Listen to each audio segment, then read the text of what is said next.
In the most gracious speech, Her Majesty said, "My government will uphold human rights and democracy across the world." I will address that in the context of Israel and Palestine, an issue upon which I resigned from Cabinet nearly 7 years ago. I saw then at the heart of government what we see now, our government simply failing to implement its own stated policy. My Lords, we have a policy. We have a policy of a two-state solution, but we do not recognise Palestine as a state. Ministers refuse to even use its name. We have a policy of a peace process, but we have no appetite to initiate or prioritise one. We have a policy that settlement building is illegal and contrary to international law, yet there is no consequence where every year more and more settlers, supported by the Israeli government and diaspora groups, occupy more land in Palestine. We do nothing to deter Israel from expanding settlements, forced evictions and home demolitions. This is ethnic cleansing and is denying the reality of the state of Palestine to even exist. Our policy is that East Jerusalem is an integral part of a future Palestinian state, and yet we do nothing as extremists barge into homes terrorising Palestinian families who've lived there for generations.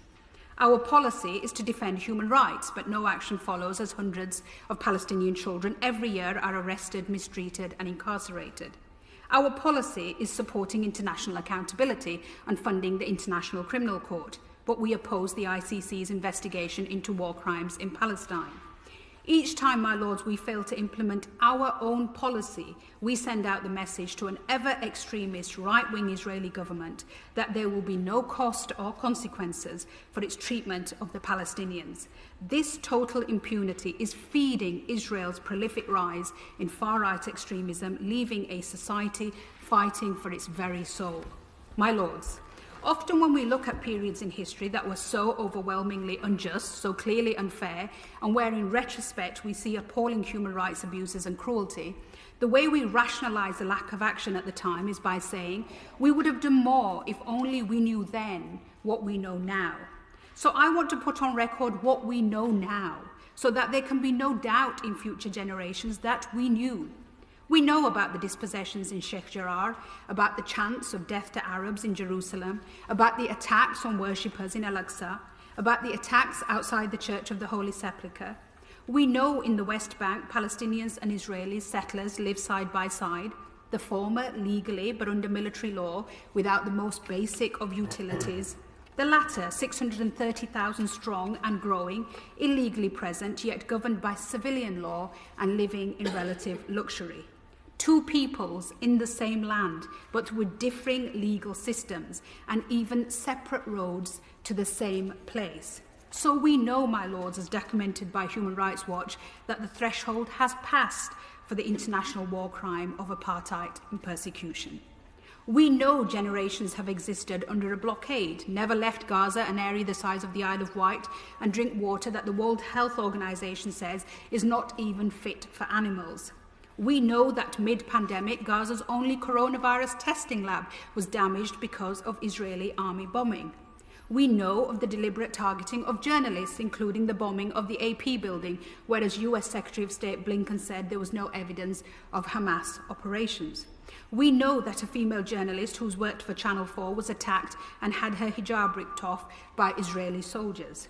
We know, as reported by Mark Stone at Sky News, of entirely unnecessary provocative behaviour by Israeli police and military yesterday at Damascus Gate, with stun grenades thrown at a peaceful group of Palestinians, and Bethlehem, where volleys of tear gas were used. We know from Amnesty International of the rising death toll in Gaza, entire families wiped out in attacks that will be tried as war crimes. We know from the UN the mounting destruction by Israeli strikes on homes, hospitals, libraries and charities. And we know about the incitement of hatred on official Israeli government platforms only this week on Twitter, posting verses from the Quran over a photo of bombs dropping on Gaza in an offensive attempt to argue that Palestinian destruction was ordained in Islam. And we know over the past week Israeli soldiers have shot dead 3 more Palestinian children in the West Bank. And we know, my Lords, that there will be zero accountability for this appalling violence.